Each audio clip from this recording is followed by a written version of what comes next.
Students, आगे हम continue कर रहे हैं अपना chapter number 3 of business studies. हम पढ़ रहे थे chapter public, private and global enterprises. अभी तक हमने ये पढ़ा है कि हमारी जो इंडियन इकोनॉमी है, इस इंडियन इकोनॉमी के अंदर हमारे पास 3 तरह के सेक्टर्स काम कर रहे हैं। ये हम ऑलरेडी पढ़ चुके हैं वेकेशन से पहले कि हमारे पास 3 सेक्टर्स हैं।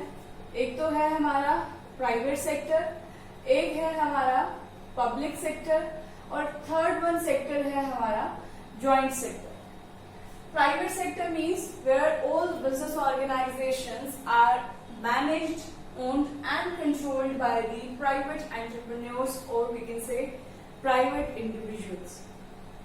Whereas public sector means the sector in which all the business organizations are managed, owned and controlled by government of that economy.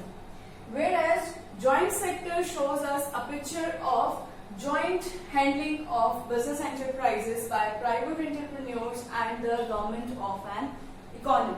तो इंडियन इकोनॉमी में हमने देखा कि 3 सेक्टर्स हमारे पास एग्जिस्ट करते हैं। प्राइवेट सेक्टर को हम ऑलरेडी पढ़ चुके हैं। प्राइवेट सेक्टर के अंदर हमने देखा कि बहुत forms of business organisations exist करती हैं। Business organisations may be in the form of sole proprietorship, it may be in the form of partnership, it may be in the form of cooperative societies, Hindu undivided family business it may be, or it may take the shape of company as well. In public sector, we have discussed 3 types of business organizations. These were departmental undertaking, statutory corporations, and government company. Let us recall what are the departmental undertakings. Departmental undertakings means a department which is completely owned and managed by the particular ministry of a government. All the funds were allocated by the parliament, or we can say the government of India, and all the revenues are transferred or deposited to the treasury of the government. That was the departmental undertaking, where there is no autonomy regarding the finance and as well as the administration. If we talk about statutory corporation or public corporations, these were the corporations which formed after passing a specific act in the parliament.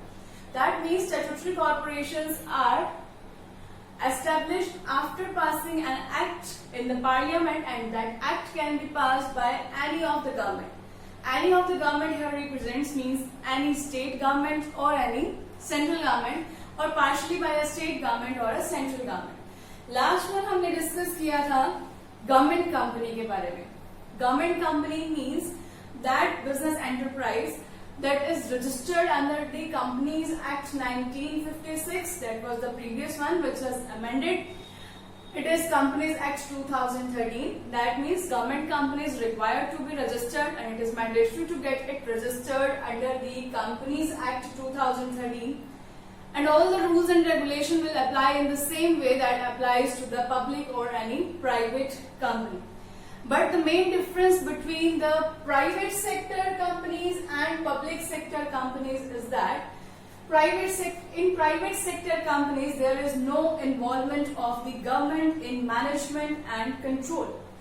यानी कि private sector के अंदर जो भी companies exist कर रही हैं उसके अंदर गवर्नमेंट की कोई इन्वॉल्वमेंट नहीं होती है।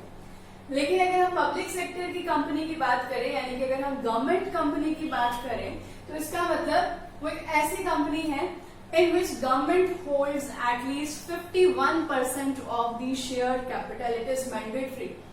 किसी भी कंपनी को हम गवर्नमेंट कंपनी तभी बोल सकते हैं जब उसके अंदर उसकी शेयर कैपिटल को एटलीस्ट 51% के लिए गवर्नमेंट ने परचेज किया हो।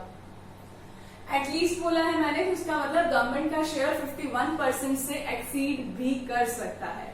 तो ये सब हमने वैकेशन से पहले पढ़ा था। अभी हम डिस्कस करने वाले हैं changing role of public sector, कि किस तरह से इंडियन इकोनॉमी में पब्लिक सेक्टर का जो रोल है वो चेंज हो रहा है। किसी भी इकोनॉमी के लिए, स्पेशली इंडिया जैसी इकोनॉमी के लिए, पब्लिक सेक्टर का बहुत ही इंपॉर्टेंट रोल है, क्योंकि इंडिया के अंदर बहुत सारी सोशल प्रॉब्लम्स हम देखते हैं। पॉवर्टी है, अनएम्प्लॉयमेंट है, रीजनल इम्बैलेंस है, मोस्ट ऑफ द सिचुएशंस में इन्फ्लेशन हो जाता है जिससे पॉवर्टी और ज्यादा एक्सीड हो जाती है। तो इस तरह की बहुत सारी जो प्रॉब्लम्स इंडियन इकोनॉमी फेस कर रही है, तो उस प्रॉब्लमेटिक सिचुएशन को फेस करने के लिए सिर्फ और सिर्फ प्राइवेट सेक्टर काम नहीं कर सकता है, क्योंकि private sector means which is owned, managed and controlled by private individuals. और जहां पर प्राइवेट इंडिविजुअल्स होंगे उनका मेन फोकस क्या रहेगा, ज्यादा से ज्यादा प्रॉफिट को अर्न करना। दैट मीन्स वो हमेशा ये कोशिश करेंगे, चाहे वो पब्लिक को एक्सप्लॉइट करें, सोशल वेलफेयर की तरफ उन्होंने कुछ ध्यान नहीं देना है, उनका मेन मोटिव है कि हमें प्रॉफिट ज्यादा से ज्यादा अर्न करना है। तो इसका मतलब हम ये कह सकते हैं कि प्राइवेट सेक्टर में जितनी भी ऑर्गेनाइजेशंस काम कर रही हैं वो सारी प्रॉफिट सीकिंग ऑर्गेनाइजेशन है। बट ये जो पॉवर्टी है, अनएम्प्लॉयमेंट है,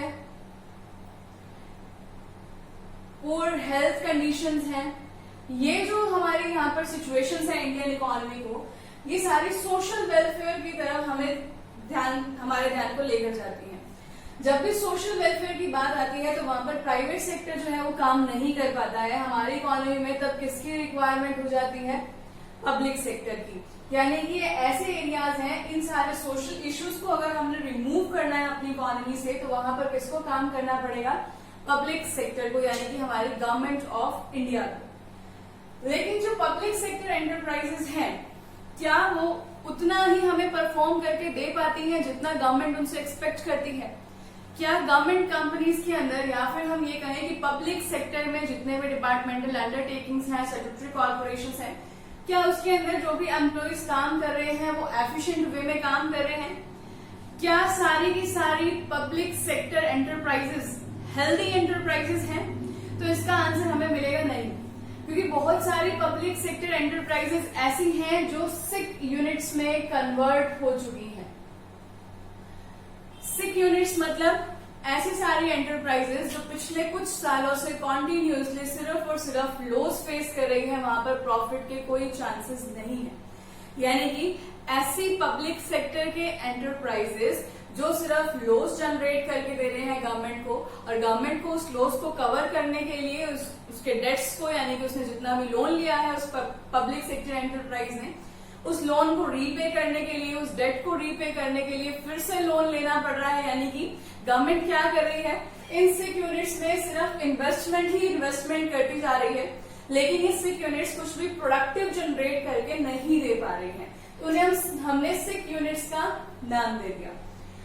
अब हमारा जो पब्लिक सेक्टर है, इसके अंदर जो एंटरप्राइजेस काम कर रही हैं, जब वो सिक यूनिट्स बनती जा रही हैं, तो उनके कुछ रीजंस थे कि वो क्यों सिक यूनिट्स बन रही हैं। उनको ऑब्जर्व किया गया। हमारी इकोनॉमी में हम इंडस्ट्रियल पॉलिसी लॉन्च करते हैं। इंडस्ट्रियल पॉलिसी के अंदर इन्हीं पब्लिक सेक्टर एंटरप्राइजेस के रिगार्डिंग, प्राइवेट सेक्टर एंटरप्राइजेस के regarding government rules and regulations को इश्यू करती है। अब जब भी हम ये रूल्स और रेगुलेशंस बनाते हैं तो उससे पहले हमें ऑब्जर्व करना पड़ता है कि हमें ये रूल और रेगुलेशन में क्यों अमेंडमेंट करनी है, या फिर हमें कोई नया रूल क्यों इम्प्लीमेंट करना है। तो जो हमारा पब्लिक सेक्टर है वो बहुत सारी प्रॉब्लम्स फेस कर रहा था, जिसकी वजह से इस पब्लिक सेक्टर की कुछ एंटरप्राइजेस किसमें कन्वर्ट हो रहे थे, हमारे सिक एंटरप्राइजेस में, यानी कि सिक यूनिट्स में कन्वर्ट हो रहे थे। अब रीजंस क्या क्या थे इसके अंदर? सबसे पहला रीजन मैंने यहाँ पर लिखा है पुअर प्रोजेक्ट प्लानिंग, कि गवर्नमेंट सेक्टर के अंदर, यानी कि पब्लिक सेक्टर के अंदर जितने भी एंटरप्राइजेस काम कर रहे थे वहां की प्लानिंग अच्छी नहीं थी। और आप सभी को पता है कि प्लानिंग बहुत ही इंपॉर्टेंट होता है। Planning means we have to think beforehand, कि काम करने से पहले आपने एक ओवरव्यू प्रिपेयर कर लिया है, उसका एक मैप प्रिपेयर कर लिया है, माइंड मैप जिसे हम बोलते हैं, ताकि हम हर एक स्टेप को एफिशिएंटली परफॉर्म कर पाए। जितने भी हमारे पास रिसोर्सेज हैं, चाहे वो फाइनेंशियल रिसोर्सेज हैं, चाहे वो हमारे ह्यूमन रिसोर्सेज हैं, या फिर हमारे मैनेजरियल रिसोर्सेज हैं, उन सारे रिसोर्सेज का अगर हमें प्रॉपर और ऑप्टिमम यूटिलाइजेशन करना है तो उस टाइम पर हमें क्या चाहिए, बेटर प्रोजेक्ट प्लानिंग। लेकिन गवर्नमेंट सेक्टर जो है, यानी कि पब्लिक सेक्टर जो है, वो इस पॉइंट पर लैग कर रहा था। यहाँ पर जो प्रोजेक्ट प्लानिंग थी वो बिल्कुल ही पुअर थी। दूसरा, यहाँ पर एक्सेसिव ओवरहेड्स थे। ओवरहेड्स यहाँ पर रिप्रेजेंट कर रहे हैं हमारे एक्सपेंसेस को, यानी कि इन एंटरप्राइजेस के अंदर रेवेन्यूज कम थे और एक्सपेंसेस जो हैं वो एक्सेसिव थे। ओवरहेड्स जितने भी हम चार्जेस पे कर रहे थे वो बहुत ही ज्यादा थे। पब्लिक सेक्टर का काम क्या होता है? सोशल वेलफेयर के लिए काम करना, और जब सोशल वेलफेयर के लिए हम काम करते हैं तो हम पब्लिक से ज्यादा अमाउंट यानी कि किसी भी प्रोडक्ट के लिए बहुत ज्यादा प्राइस चार्ज नहीं कर सकते हैं, क्योंकि सोशल वेलफेयर तो तभी पॉसिबल है जब हम नॉमिनल प्राइसेस को चार्ज करें। तो उस वजह से गवर्नमेंट के एक्सपेंसेस जो है वो इंक्रीज होते जा रहे थे और रेवेन्यूज डिक्रीज हो रहे थे, इसलिए भी हमारी पब्लिक सेक्टर एंटरप्राइजेस सिक यूनिट्स में कन्वर्ट हो रही है। नेक्स्ट प्रॉब्लम जो यहाँ पर फेस की जा रही थी वो थी ओवर स्टाफिंग की। ओवर स्टाफिंग का मतलब कि हमारे जो ह्यूमन रिसोर्सेज हैं, ह्यूमन रिसोर्सेज रिप्रेजेंट करते हैं हमारे एम्प्लॉयज को, जो एम्प्लॉयज हमारी ऑर्गेनाइजेशन में काम करते हैं। जितने रिक्वायर्ड है उससे ज्यादा एम्प्लॉयज हमने एम्प्लॉय कर रखे थे। सपोज कि किसी भी एक एंटरप्राइज के अंदर रिक्वायरमेंट थी सिर्फ 50 एम्प्लॉयज की, बट हमने वहां पर जो अपॉइंट किए हैं वो हमने अपॉइंट कर दिए हैं 75 एम्प्लॉयज। तो यहाँ पर आप डिफरेंस देख रहे हो, 25 एम्प्लॉयज एक्स्ट्रा है। तो इसका मतलब उन 25 एम्प्लॉयज का सैलरी का एक्स्ट्रा बर्डन पड़ रहा है हमारे गवर्नमेंट के फाइनेंशियल फंड्स के ऊपर। तो आपको यहाँ से एक और प्रॉब्लम मिल रही है कि यहाँ पर ओवर स्टाफिंग की भी प्रॉब्लम थी, क्योंकि ये जो सैलरी हम एक्स्ट्रा पे कर रहे हैं वो हमारे एक्सपेंसेस को भी इंक्रीज कर रहा है। नेक्स्ट यहाँ पर था हमारा जो यहाँ पर प्रॉब्लमेटिक पॉइंट, वो था इनएफिशिएंसी, कि जितने भी यहाँ पर एम्प्लॉयज काम कर रहे थे वो फुल एफिशिएंसी के साथ काम नहीं कर पा रहे थे। And last one, under utilisation of capacity. अगर प्लानिंग अच्छी नहीं होगी तो ऑब्वियसली जो हमारे रिसोर्सेज हैं उनकी वेस्टेज ज्यादा होगी और उनका प्रॉपर यूटिलाइजेशन नहीं हो पाएगा। तो ये कुछ हमारी प्रॉब्लम्स थी जो पब्लिक सेक्टर फेस कर रहा था, जिसमें आपने देखा कि पुअर प्रोजेक्ट प्लानिंग है और ये सब है। तो ये सारी प्रॉब्लम्स को फेस करने की वजह से गवर्नमेंट ने ये डिसाइड किया कि हमें अपने पब्लिक सेक्टर के रोल को कुछ चेंज करना चाहिए। अब चेंज करने के लिए क्या स्टेप्स लेने चाहिए उसको भी हम नेक्स्ट वीडियो में डिस्कस करते हैं। स्टेप्स मैंने यहाँ पर लिखे हैं, अभी हम इसको नेक्स्ट वीडियो में डिस्कस कर रहे हैं कि क्या क्या स्टेप्स गवर्नमेंट ने लिए थे। बट अभी हमें ये देखना है कि प्रॉब्लम्स की वजह से हमारी जो पब्लिक सेक्टर एंटरप्राइजेस थी वो सिक यूनिट्स में कन्वर्ट हो गई थी, और इन सिक यूनिट्स को किस तरह से हेल्दी यूनिट्स में कन्वर्ट किया जाए इसके लिए गवर्नमेंट ने कुछ स्टेप लिए हैं। और पब्लिक सेक्टर के रोल को हमें चेंज करना इसलिए नेसेसरी था क्योंकि ये जो हमारी प्रॉब्लम्स हैं, जो सोशल इश्यूज हैं, इनको सॉल्व करने के लिए सिर्फ और सिर्फ पब्लिक सेक्टर ही हमारी हेल्प कर सकता है, हमारी इकोनॉमी की हेल्प कर सकता है। प्राइवेट सेक्टर यहाँ पर हमारी हेल्प नहीं कर सकता है। तो ये सब हमारा था changing role of public sector के रिगार्डिंग।